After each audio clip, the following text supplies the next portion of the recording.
سیدنا آدم علیہ السلام اور اماں حوا کے دنیا پر آنے کے زمانے کا تعین تو نہیں کیا جا سکتا، مگر کچھ مورخین اور سائنسدانوں کے نزدیک سیدنا آدم علیہ السلام اور اماں حوا کا زمانہ لگ بھگ 4452 قبل مسیح کا ہے۔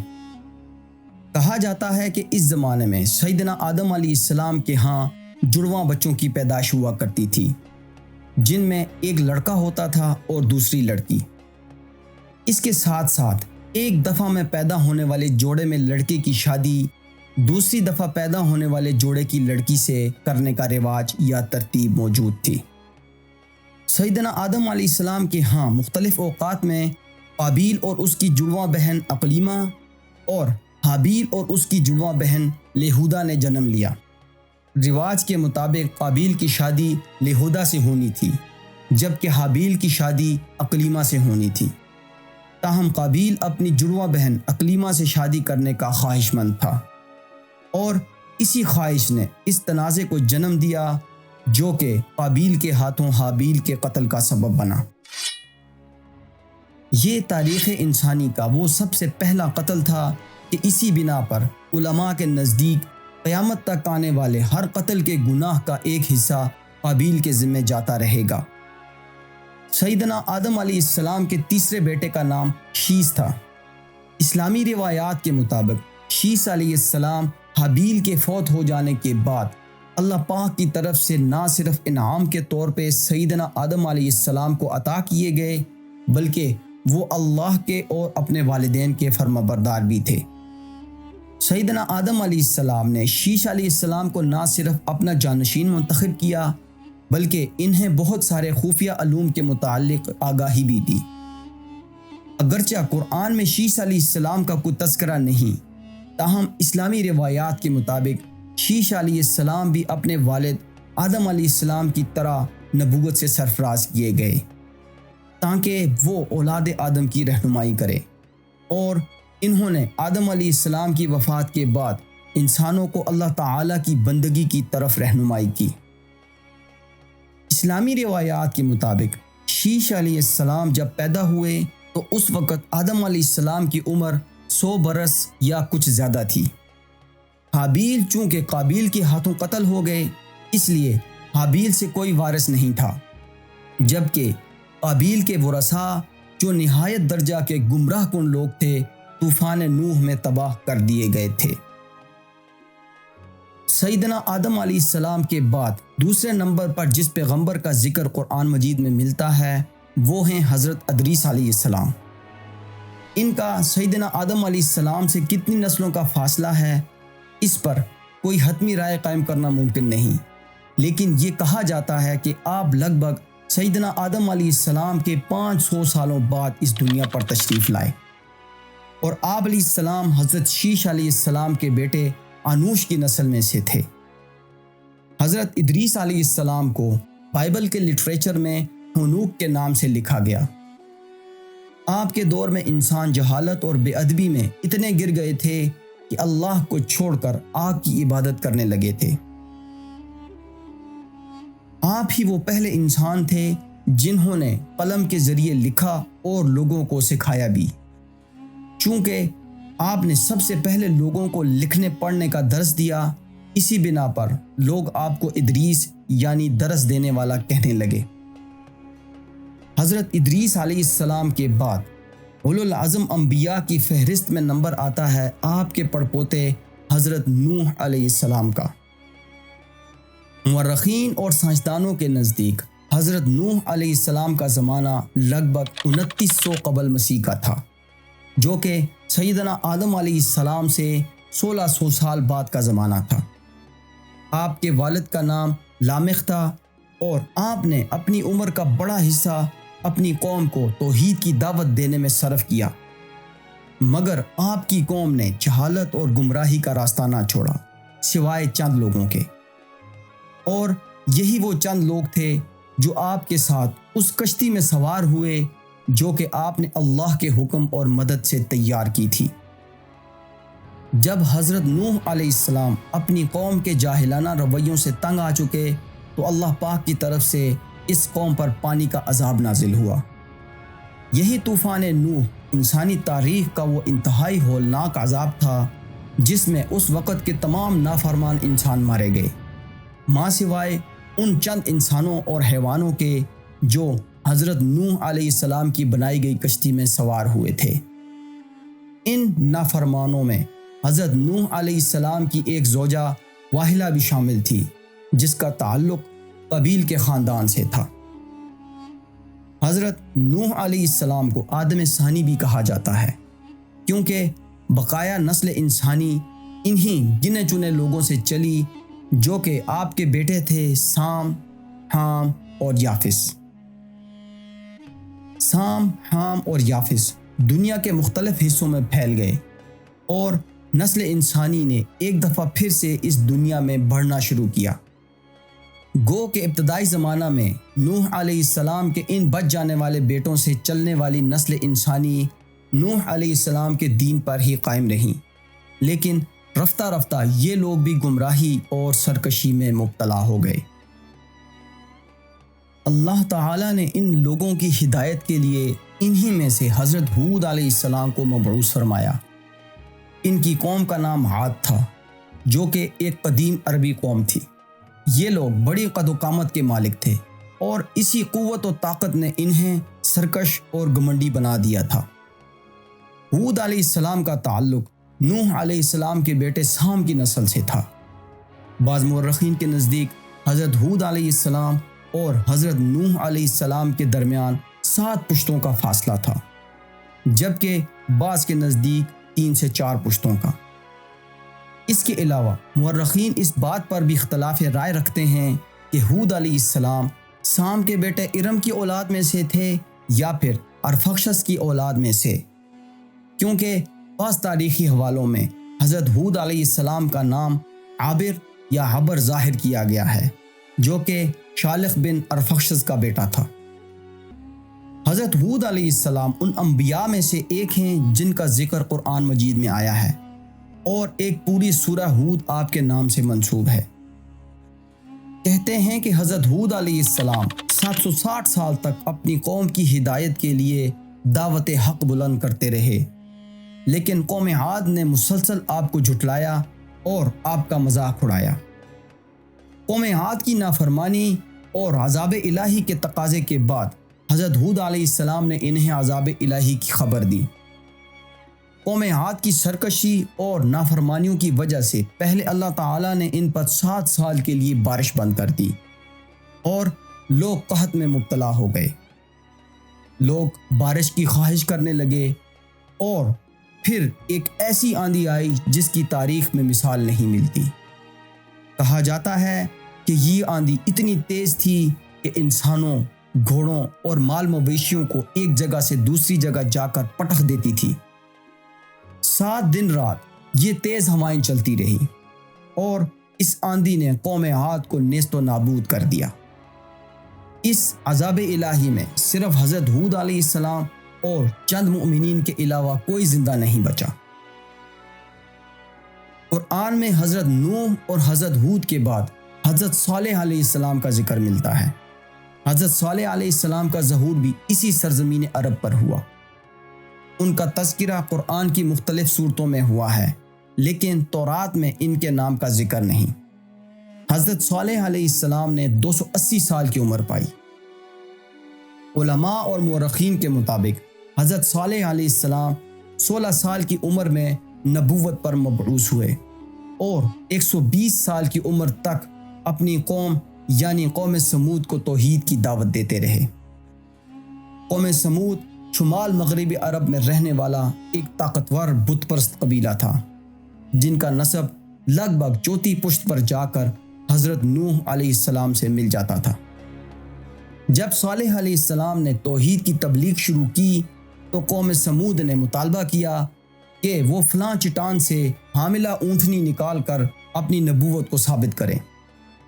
جب اللہ کے حکم سے یہ معجزہ سچ ہو گیا اور مطلوبہ چٹان سے حاملہ اونٹنی ظاہر ہو گئی تو بعض افراد تو حضرت صالح علیہ السلام پر ایمان لے آئے، مگر قوم کے بڑے حصے بشمول طاقتور رہنما نہ صرف اپنے وعدوں سے پھر گئے بلکہ اپنے کفر پر ہی ڈٹے رہے۔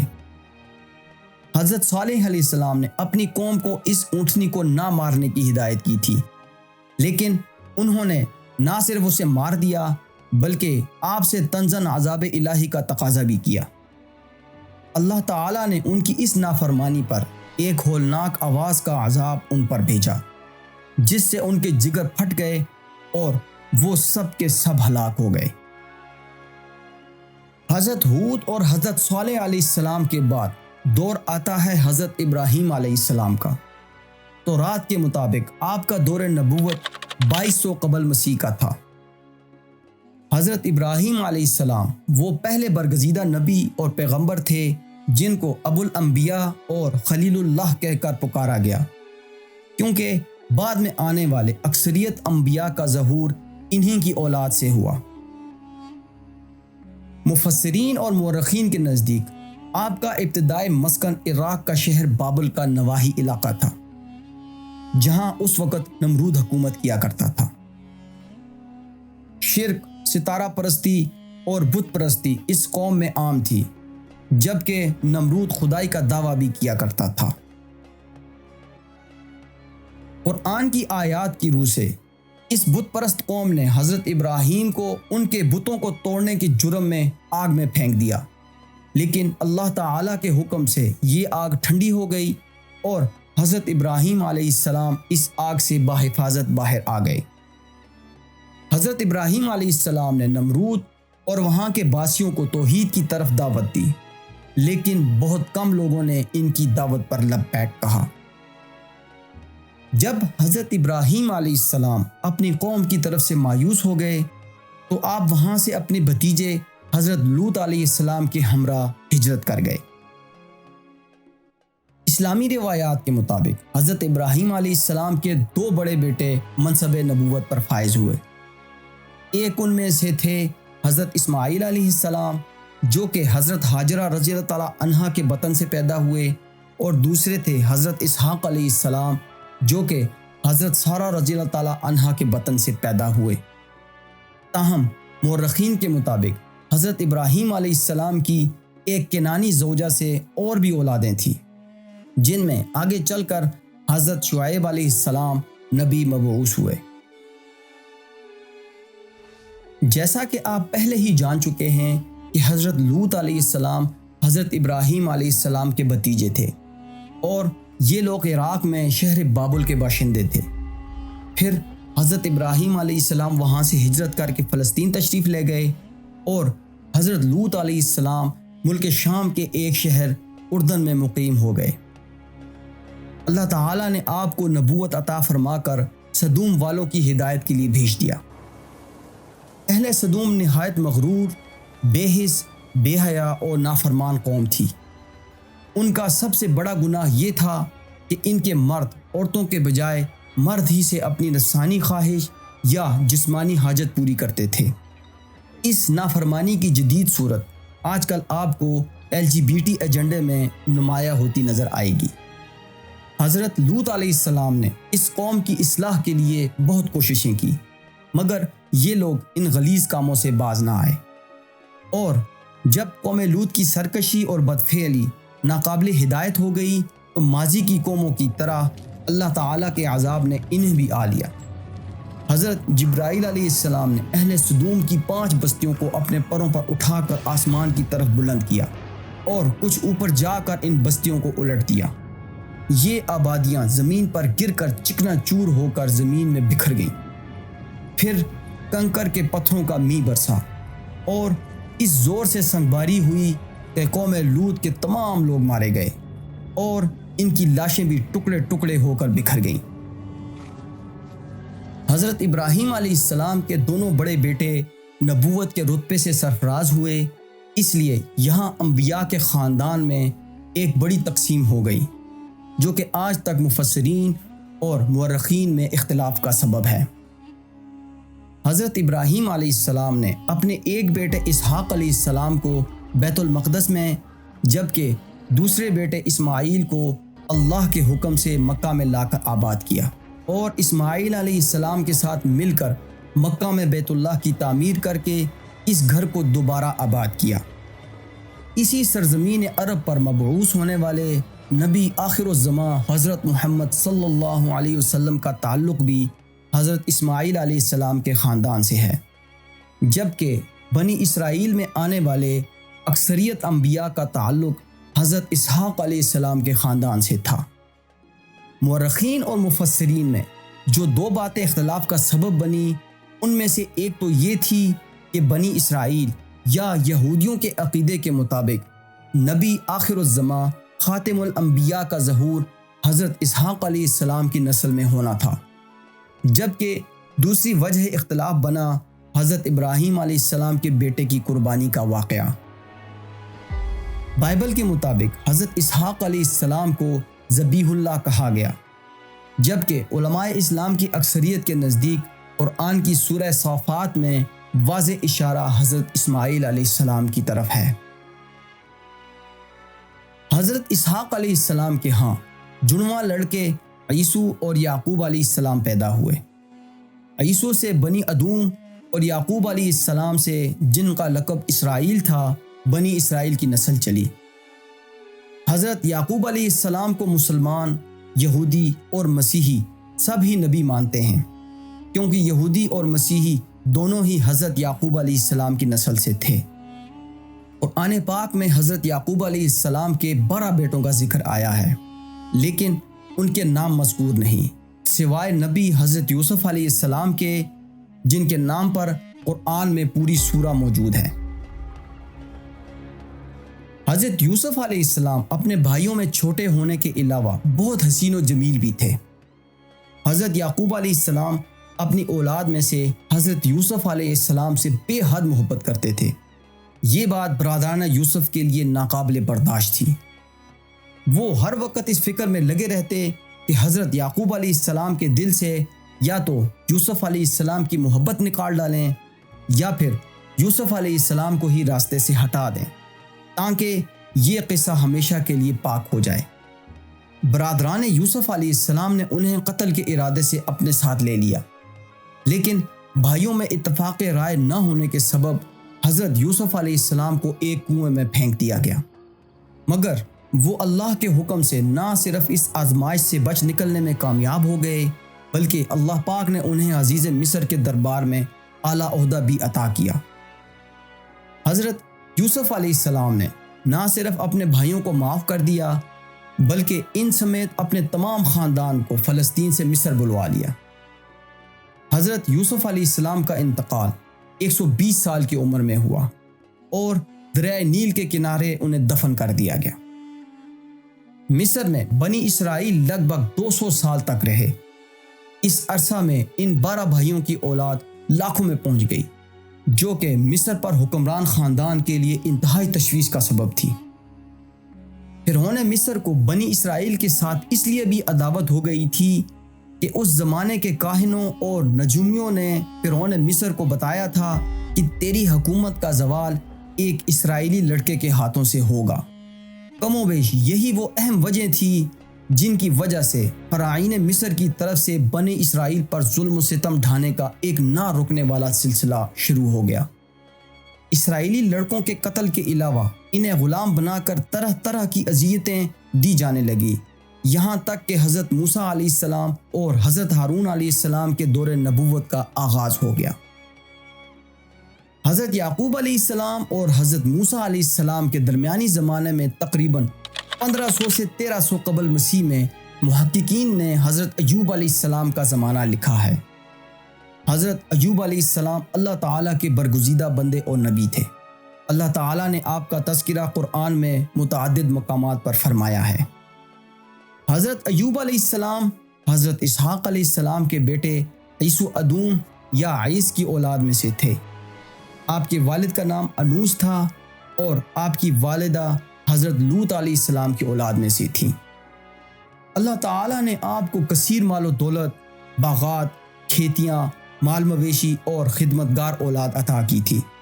آپ علیہ السلام نے ان نعمتوں پر شکر ادا کر کے بے مثال نمونہ پیش کیا، اور جب اللہ تعالیٰ نے ان نعمتوں کو یک کے بعد دیگرے آپ سے واپس لے کر آزمایا تو تب بھی آپ صبر و رضا کی مثال بن گئے۔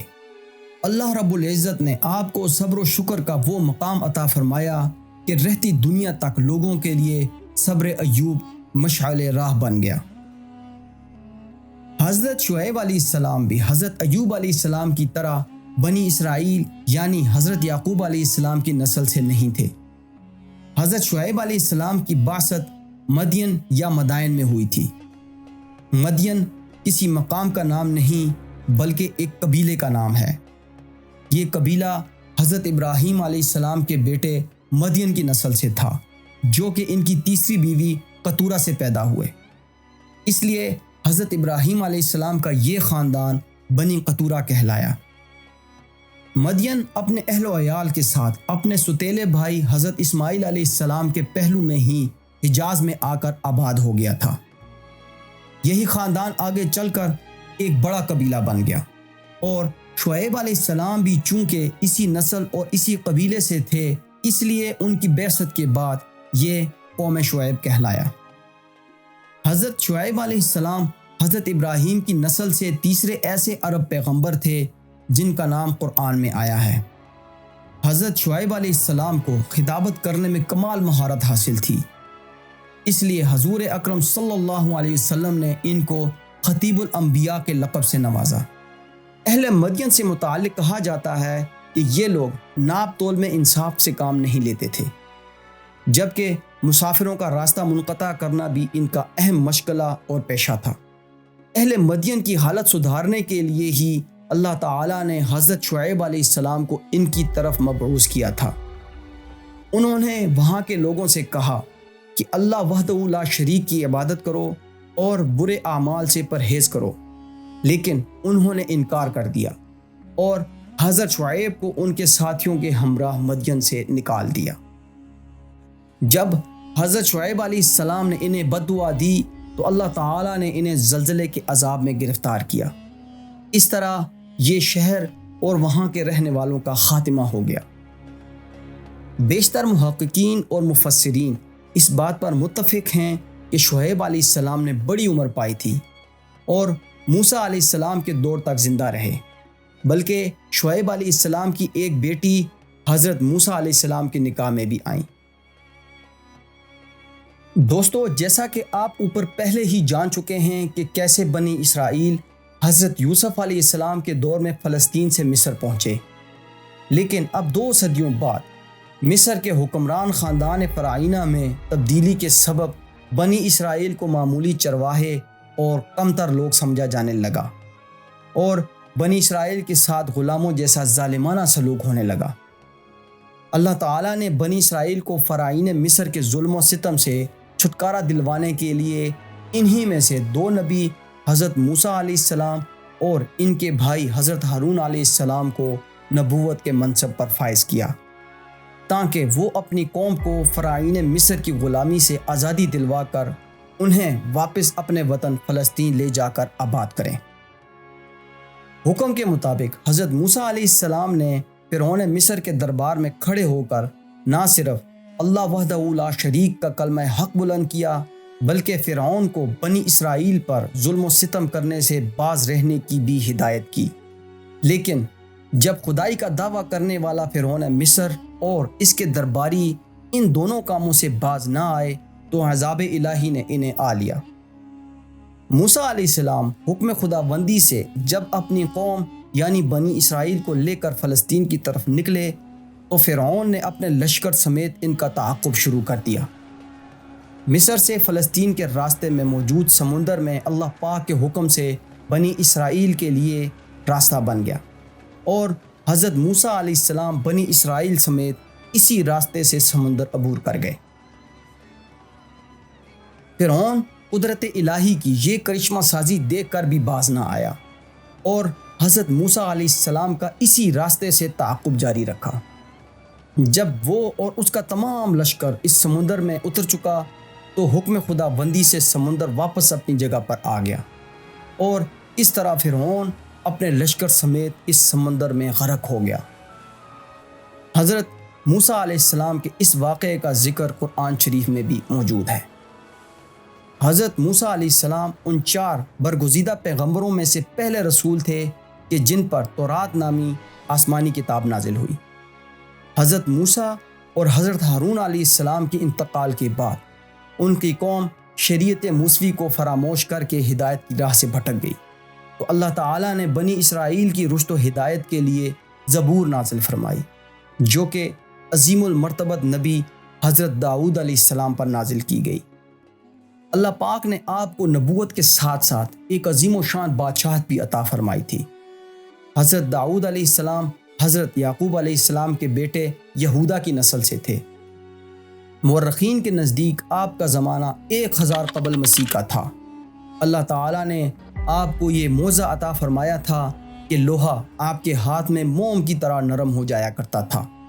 مفسرین کے مطابق بنی اسرائیل میں عبادت کے دن یعنی بروز ہفتہ مچھلی کا شکار کھیلنے والے نافرمان لوگوں کی صورت مسخ ہونے والا واقعہ حضرت داؤد علیہ السلام کے زمانے میں پیش آیا تھا۔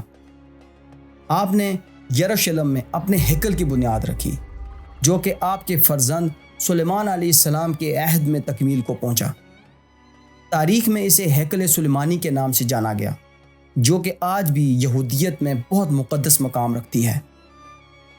حضرت داؤد علیہ السلام کے انتقال کے بعد حکومت آپ کے بیٹے اور برگزیدہ نبی حضرت سلیمان علیہ السلام کو منتقل ہو گئی۔ حضرت سلیمان علیہ السلام کو بھی اللہ پاک نے ایک بہت زبردست حکومت عطا فرمائی تھی، جو کہ نہ صرف انسانوں پر تھی بلکہ جن بھی آپ کے تابع تھے۔ آپ جانوروں کی بولیاں سمجھ لیتے تھے اور ہوا پر بھی آپ کا قابو تھا۔ دوستو، اگر اسلامی تاریخ کا مطالعہ کیا جائے تو حضرت موسیٰ علیہ السلام، حضرت شعیب علیہ السلام اور حضرت داؤد علیہ السلام کے دور کے لگ بھگ ایک اور نبی کا ذکر ملتا ہے، جو کہ حضرت یونس علیہ السلام تھے۔ مفسرین کے مطابق حضرت یونس علیہ السلام کا عہد لگ بھگ 781 سے 741 قبل مسیح تھا، اور آپ لاوی بن یعقوب کے نواسے تھے، یعنی آپ کا تعلق بھی حضرت یعقوب علیہ السلام کی نسل سے ہی تھا۔ قرآن پاک میں حضرت یونس علیہ السلام کا ذکر 6 صورتوں میں کیا گیا ہے، جن میں ایک جگہ صاحب الحوت یعنی مچھلی والا کہہ کر آپ کی صفت کا اظہار کیا گیا، کیونکہ آپ کو ایک بہت بڑی مچھلی نے زندہ نگل لیا تھا۔ پھر اللہ پاک نے آپ کو معجزاتی طور پر مچھلی کے پیٹ سے زندہ سلامت نکال کر اپنی اسی باغی اور سرکش قوم کی طرف روانہ کیا، جو کہ آپ کی غیر موجودگی میں توبہ کر کے آپ پر ایمان لا چکی تھی۔ پچھلی اقوام سے قوم یونس کی مثال سب سے منفرد تھی، کیونکہ جب بھی کسی قوم پر عذاب آ جاتا تو عذاب آ جانے کے بعد ایمان لانا مفید نہیں ہوتا تھا، مگر یونس علیہ السلام کی قوم پر عذاب کی بدلیاں آ جانے کے بعد بھی جب لوگ صدق دل سے ایمان لائے تو ان سے عذاب اٹھا لیا گیا۔ اس واقعے کا احوال قرآن مجید کی سورت یونس میں موجود ہے۔ حضرت سلیمان علیہ السلام سے لے کر حضرت عیسیٰ علیہ السلام تک اللہ تعالیٰ نے بنی اسرائیل کی ہدایت کے لیے ان میں یکے بعد دیگرے کئی بڑے بڑے نبی مبعوث فرمائے، جن میں شامل تھے حضرت الیاس علیہ السلام، حضرت یوشع بن نون اور حضرت یسع علیہ السلام۔ ان انبیاء کے بعد دور آتا ہے حضرت زکریا علیہ السلام اور حضرت یحییٰ علیہ السلام کا، جو کہ حضرت سلیمان بن داؤد علیہ السلام کی اولاد میں سے تھے۔ تورات کے مطابق حضرت زکریا علیہ السلام کی ولادت حضرت عیسیٰ علیہ السلام کی ولادت سے 500 سال قبل بیان ہوئی۔ حضرت زکریا علیہ السلام حضرت مریم علیہ السلام کے مربی یا سرپرست اور حضرت یحییٰ علیہ السلام کے والد ماجد تھے۔ حضرت زکریا علیہ السلام کی اہلیہ اور حضرت مریم کی والدہ آپس میں بہنیں تھیں۔ یوں حضرت زکریا علیہ السلام حضرت مریم علیہ السلام کے خالو بھی تھے۔ حضرت زکریا علیہ السلام نبی ہونے کے علاوہ بیت المقدس کے امام، خادم اور ایک روحانی شخصیت بھی تھے۔ اسلامی روایات کے مطابق حضرت زکریا علیہ السلام کو معجزے کے طور پر اللہ تعالیٰ نے بڑھاپے میں بانج اہلیہ سے حضرت یحییٰ علیہ السلام عطا فرمائے، اور اللہ تعالیٰ نے اپنی قدرت کی کرشمہ سازی کے مزید اظہار کے لیے کنواری حضرت مریم علیہ السلام کے بطن سے حضرت عیسیٰ علیہ السلام کو بغیر باپ کے پیدا کیا۔ یہ وہ دور تھا کہ انبیاء اکرام پر ظلم و ستم ڈھانے کے علاوہ بنی اسرائیل اجتماعی طور پر اللہ کی نافرمانی اور سرکشی میں اس قدر آگے بڑھ چکے تھے کہ انبیاء اکرام کو شہید کرنے سے بھی دریغ نہیں کیا کرتے تھے۔ بنی اسرائیل نے حضرت یحییٰ علیہ السلام کو ہی نہیں بلکہ ان کے والد زکریا علیہ السلام کو بھی شہید کر دیا۔ ان کے بعد دور آتا ہے حضرت عیسیٰ علیہ السلام کا۔ حضرت یحییٰ علیہ السلام اور حضرت عیسیٰ علیہ السلام کا زمانہ بہت قریب کا ہے۔ حضرت عیسیٰ علیہ السلام پر آسمانی کتابوں میں سے تیسری کتاب انجیل نازل ہوئی۔ حضرت عیسیٰ علیہ السلام کے دور میں بنی اسرائیل دو واضح فرقوں میں بٹ گئے، ایک جو حضرت عیسیٰ علیہ السلام پر ایمان لائے اور مسیحی کہلائے، اور جو حضرت عیسیٰ علیہ السلام پر ایمان نہیں لائے اور آپ کی شریعت کا انکار کیا، وہ یہودی کہلائے۔ بنی اسرائیل کے اس مخالف ٹولے نے نہ صرف حضرت مریم علیہ السلام کی شان میں ہرزہ سرائی کی بلکہ حضرت عیسیٰ علیہ السلام کو بھی قتل کرنے کے درپے ہو گئے۔ مسلمانوں اور عیسائیوں کا یہ عقیدہ ہے کہ اللہ تعالیٰ نے حضرت عیسیٰ علیہ السلام کو یہودیوں کے قتل کرنے سے پہلے ہی آسمانوں پر اٹھا لیا، اور قرب قیامت آپ ایک دفعہ پھر سے اس دنیا پر تشریف لائیں گے۔ حضرت عیسیٰ علیہ السلام کے ساتھ ہی بنی اسرائیل میں آنے والے انبیاء کا سلسلہ منقطع ہو گیا۔ مذہب کی بنیاد پر حضرت عیسیٰ علیہ السلام کے دور تک انسان دو بڑے گروہوں میں منقسم ہو چکے تھے، ایک تھا یہودیت جبکہ دوسرا تھا مسیحیت۔ تاہم ایک آفاقی اور عالمگیر مذہب کا ظہور ہونا ابھی باقی تھا، جو کہ تھا اسلام۔ لگ بھگ 571 سال کے بعد مکہ کی سرزمین عرب پر وہ آفتاب رسالت جلوہ فگن ہوا کہ اللہ رب العزت کا قائم کردہ یہ سلسلہ وحی درجہ کمال کو پہنچ گیا۔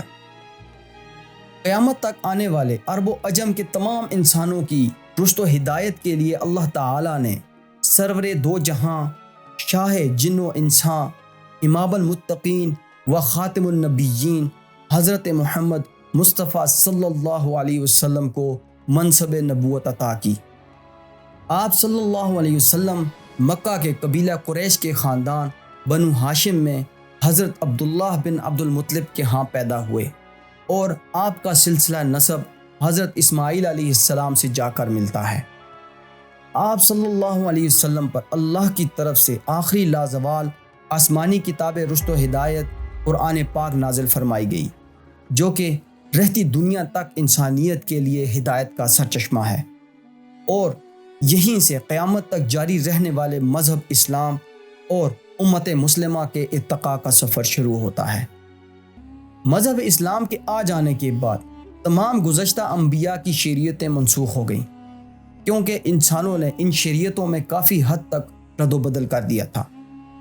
شریعت محمدی صلی اللہ علیہ وسلم کی اساس یعنی قرآن پاک کی حفاظت کا ذمہ اللہ تعالیٰ نے خود لے لیا، اس لیے قرآن پاک میں کسی بھی قسم کا رد و بدل کرنا ممکن نہیں رہا۔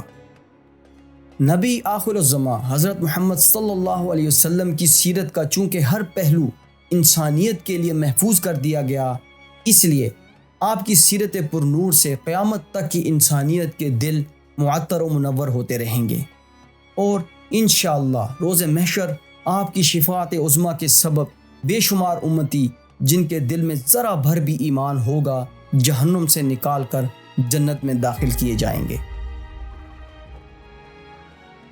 ہمیں امید ہے کہ آپ کو اس ویڈیو سے بہت کچھ نیا سیکھنے کو ملا ہوگا، تو ویڈیو کو لائک کیجئے گا اور اس قیمتی انفارمیشن کو اپنے دوستوں کے ساتھ شیئر ضرور کیجئے گا۔ اللہ حافظ۔